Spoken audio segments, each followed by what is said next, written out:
Hello, you absolute mad lads. I am here with his head, and I am back to do something that I have not done in quite a while. I'm going to take this time that we have together to tell you all about a title that just dropped a few months back, and frankly, I have enjoyed it thoroughly since its release. So, I invite you all to call everyone peasants and catch the plague, because we're talking about going medieval.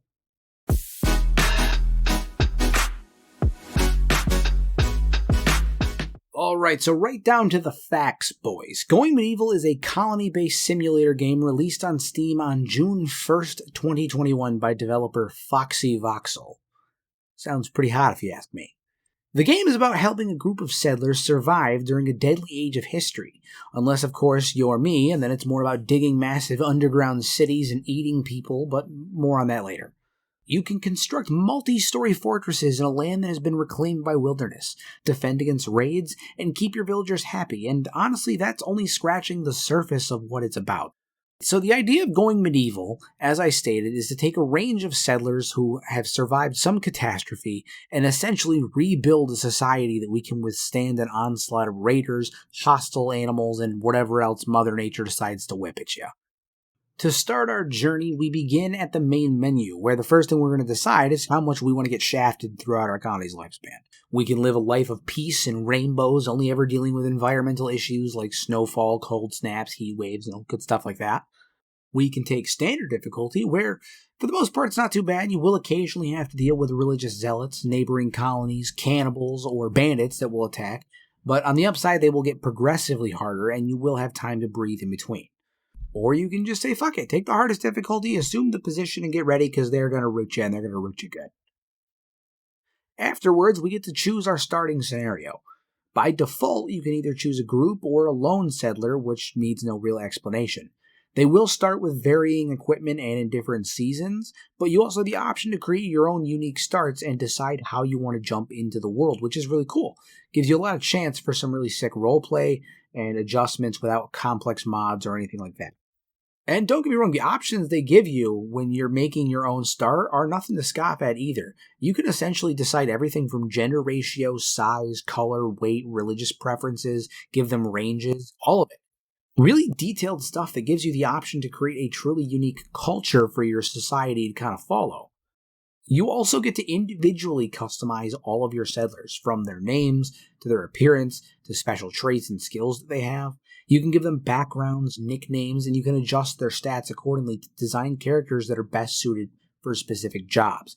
What that effectively means, too, is that you can design characters with functions in mind, rather than having to react to the functions they are given by the game's normal random generations. And this translates into the game very well because, much like in real life, you're going to end up having to divide your people up into jobs and functions in order to ensure maximum efficiency and keep everyone happy. And it definitely helps out a lot if they like the job they're doing. And finally, you are also given the ability to determine your map's terrain and size. Now, at current, the only biomes are the hillside, the valley, and the mountains. All of these options have various benefits and difficulties that you're going to have to overcome and keep in mind when building your settlements. And you also have the option to design an emblem for your people and name the settlement, which is always good too.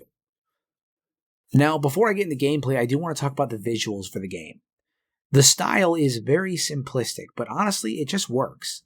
Oddly enough, I really don't mind the simplistic, cartoon-esque look that it has going, and I actually think it adds quite a bit of charm to the game. Don't get me wrong, the game isn't winning any awards for particle effects, depth of field, or atmospheric lighting, but it's got a level of sophistication to its design that really resonates well with me and gives a slightly lighthearted feel to a world that can otherwise be kind of grim at times. And honestly, as I played it, I noticed that pretty early on I got lost in the simplistic nature of it. It's really cool to look at. I imagine the design helps with performance as well, so that's also a solid trade-off. Plus, given the nature of the game, I think a more realistic visual concept wouldn't have hit me the same way when I was playing, and would have seemed more gritty and just less appealing as a whole. So in short, while the visuals aren't the most stunning thing in the world, I don't think I'd actually change them if I was given the opportunity. Now let's touch on the meat and potatoes. Going Medieval is a truly unique game for a variety of reasons. Now, currently the game is still in its beta phases, and they are updating the game slowly with various features that they have on their roadmap. Because of that, there is references in the game and some toggleable options that you actually can't do anything with because they haven't been implemented in the game yet, such as taming animals, invading other cities, or being able to visit other cities in a physical sense, although you can send train caravans later on. With all that in mind, while the development is still going on, what we're left with currently is still one hell of a game. It gives you the option to essentially build from the ground up whatever you want. You can reasonably go from a small shack in the woods to a massive sprawling fortress or an underground city in just a few hours. The progression the game offers is solid and reasonable in that it doesn't take forever, but it isn't just handed to you either. You have to put in some work for it. Early on, you run into more basic survival-based problems.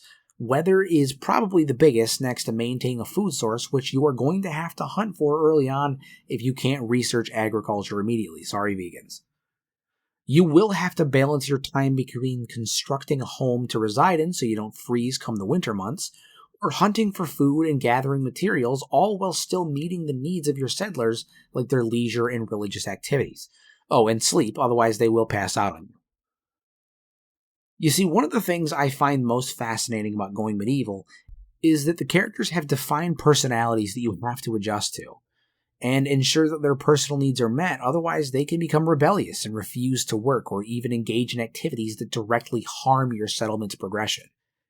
This ultimately means that as you allow settlers to join your group, you must take their individual personalities, beliefs, and skills into account, otherwise your people could suffer as a result of incompatible needs. Like, you can't have happy settlers when one of your own is engaging in active cannibalism on your fallen enemies like a savage. And on the flip side, you can't expect settlers who have weak-willed personalities and certain traits to defend your city from hordes of wolves or bandits. You have to play for their strengths and their preferences in their jobs and functions to maintain a good city.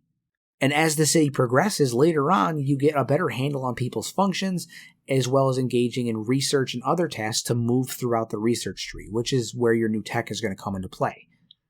As things progress, you move from small wooden shacks to more sophisticated buildings utilizing stone and brick. Suddenly you aren't hacking up corpses on a butcher table only to move them to a small campfire, and instead the spoils of your hunts are sent to fry in some large stone oven, which really gives you a feeling of true progression and purpose. Suddenly your people's lives become easier. Food is no longer a concern, and your colony is now a walled city that has established itself in the greater world. It's just satisfying to play, and it's satisfying to watch your world grow around you. Now, currently the largest threat to your city, besides starvation and pissy, ungrateful settlers, is raids. The way the world handles them is also ironically the same way they limit your growth as well. Essentially, more often than not, when you get a new settler, your city will receive a pop-up message asking if you accept them into your ranks. I suggest you read the flavor text, though, because sometimes in accepting them, you inadvertently will cause bandits and cannibal factions, who may have been hunting them, to plan a raid on your city, which you are then going to have to deal with in armed combat.